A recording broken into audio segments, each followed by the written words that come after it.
द्वंद्व कहां तक पाला जाए, युद्ध कहां तक टाला जाए, तू भी है राणा का वंशज, फेंक जहां तक भाला जाए। जी हां दोस्तों, मैं आरडी भारती और आप देख रहे हैं बिहारी सुल्तान। बहन मायावती जी ने ललकारा है। बहन मायावती जी ने वे शब्द का प्रयोग किया इस भरे लोकतंत्र में जो आज तक किसी नेता ने नहीं किया। ब्राह्मण समाज, ठाकुर समाज, क्षत्रिय समाज, उन तमाम नेता विभिन्न पार्टियों में जाते हैं, डूबके हुए रहते हैं, कभी अपनी मन की बात नहीं कह सके। जो बातें बहन मायावती जी ने अपने जन्मदिन पर ललकार के कह दिया, ठोक के कह दिया। एक बार की बात है कि रामविलास पासवान जी, दिवंगत रामविलास पासवान जी ने पार्लियामेंट में कहा था कि इस देश में कुछ ऐसे भी ब्राह्मण हैं जिनके एक हाथ में पोथी और दूसरे हाथ में कटोरा है। क्या उन्हें हम कुछ नहीं दे सकते? और इसीलिए हम कहते हैं हमारा देश विश्व गुरु बनेगा। हम कहते हैं कि हमारा भारत श्रेष्ठ भारत बनेगा जिस देश में किताब पढ़ने वाले, पोथी रखने वाले हाथ में कटोरा लेकर चल रहे हैं। बहन मायावती जी याद दिला गई अपने जन्मदिन पर कि ब्राह्मण विधायक जो भाजपा में है, कांग्रेस में है, सपा में है, ये सब के सब एकजुट हो रहे हैं क्योंकि ये अपमानित हो रहे हैं। कब तक चोखा बाटी से काम चलाएंगे? कब तक दक्षिणा पे ये रहेंगे? इनको भी मेहनताना चाहिए, इनका भी हक चाहिए। सर्व समाज ने कभी इस तरह की बातें नहीं की कि हमें हमारा हक चाहिए। बहुजन समाज अपने हक अधिकार के लिए लड़ रही थी। बहन मायावती जी बहुजन समाज के साथ साथ सर्व समाज, क्षत्रिय समाज, ब्राह्मण समाज को भी साथ में जगा दिया। ऐसी चाबी कर दी कि जगह जगह चर्चा का विषय बन गया है। इस बार बहन मायावती जी ने जाति आधारित विश्लेषण कर दिया कि हमने अल्पसंख्यकों का भी साथ दिया है, सम्मान दिया है और देते रहेंगे। जब हमारी सरकार थी हमने यादवों के साथ अन्याय नहीं होने दिया और ना होने देंगे। सबको सम्मान दिया है, दलितों का भी सम्मान दिया है, जिसका जो हक था सबका हमने दिया है और आगे देंगे भी। अगर उत्तर प्रदेश की जनता ने मौका दिया तो जरूर देंगे, सबके साथ बराबर का न्याय करेंगे। खास करके उन्होंने जब ब्राह्मण और क्षत्रियों के ऊपर टारगेट करना शुरू कर दिया तो कहते हैं ये उनका हक है और बसपा उनका हक दिलवाएगी। यानी भाजपा के ब्राह्मण विधायक, कांग्रेस के ब्राह्मण विधायक, समाजवादी पार्टी के ब्राह्मण विधायक का हक अब बहन मायावती जी भी दिलवाएंगी। तो जो मैं पहले का न्यूज था, जो मैं कह रहा था, ये तमाम ब्राह्मण विधायक बसपा के टच में हैं। क्या ये दोनों अलग अलग न्यूज है या हमारी पिछली वाली न्यूज बिल्कुल सत्य है? बसपा पूरा टारगेट कर रही है। बसपा की राष्ट्रीय अध्यक्ष बहन मायावती जी ने ब्राह्मण और ठाकुरों के ऊपर बयान देकर यह मुहर लगा दिया कि बिहारी सुल्तान चैनल कभी भी हवा में खबरें नहीं बनाती। मैंने कहा था सबके सब बसपा के टच में है और बसपा उन्हें पूरा मौका देगी। बसपा एक खुला मैदान है, खेलने के लिए सब आएंगे। 2027 का जो विधानसभा चुनाव होगा एक बहुत बड़े घमासान की तैयारी है। बहन मायावती जी उसमें मुख्य प्लेयर रहेंगी और सबको खेलने का मौका देंगी। इस लोकतंत्र में अपना अपना हक अधिकार के लिए लग जाओ, भिड़ जाओ, अपना हक छीनो। ये हक मांगने से नहीं मिलती।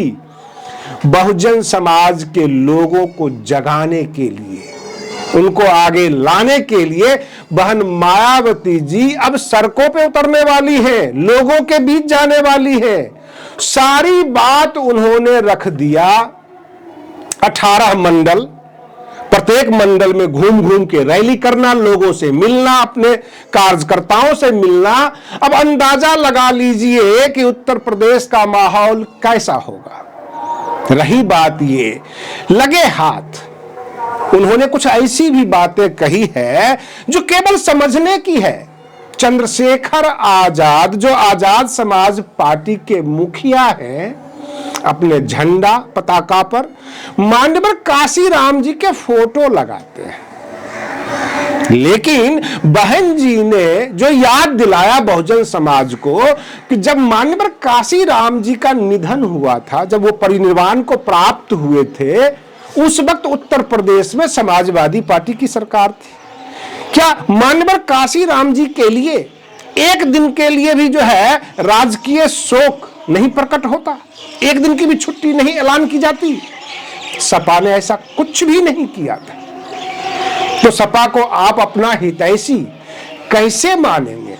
बहन जी बिल्कुल अपील है बहुजन समाज से, लोगों से पूछा, आप कैसे मानेंगे जो आपके मान्यवर काशीराम जी के निधन पर एक दिन की भी छुट्टी का ऐलान नहीं किया? क्या वो आपके हितैषी हो सकते हैं? उन्होंने गेस्ट हाउस कांड, सपा के साथ गठबंधन, हर चीज का बिंदुवार उन्होंने बारीकी से विश्लेषण कर दिया।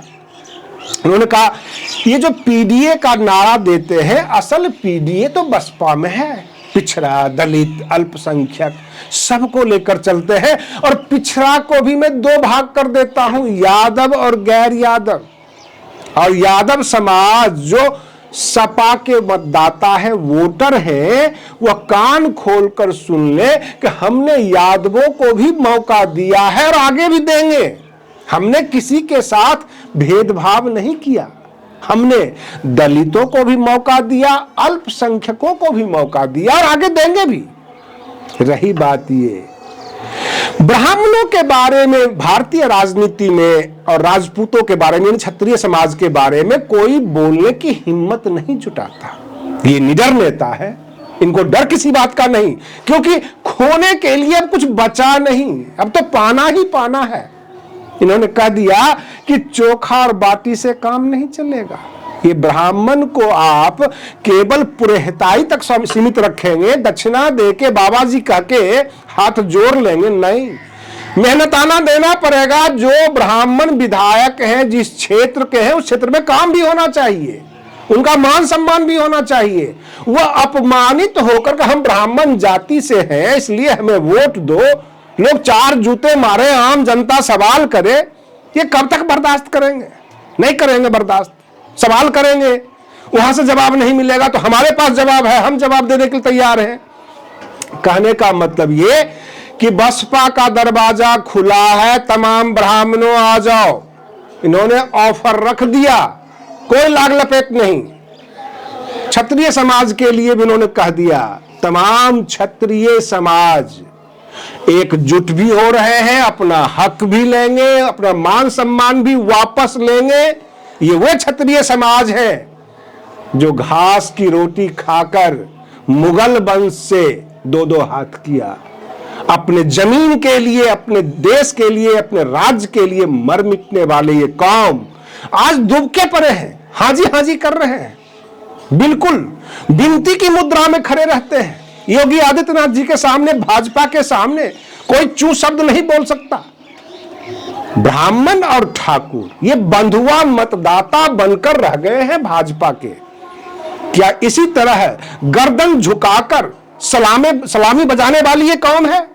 अगर ये ऐसा है तो इतिहास आपका झूठा है। अगर आप कहते हैं कि आप राणा के वंशज हैं तो आपका इतिहास झूठा है, क्योंकि आपकी गर्दन झुकी हुई है।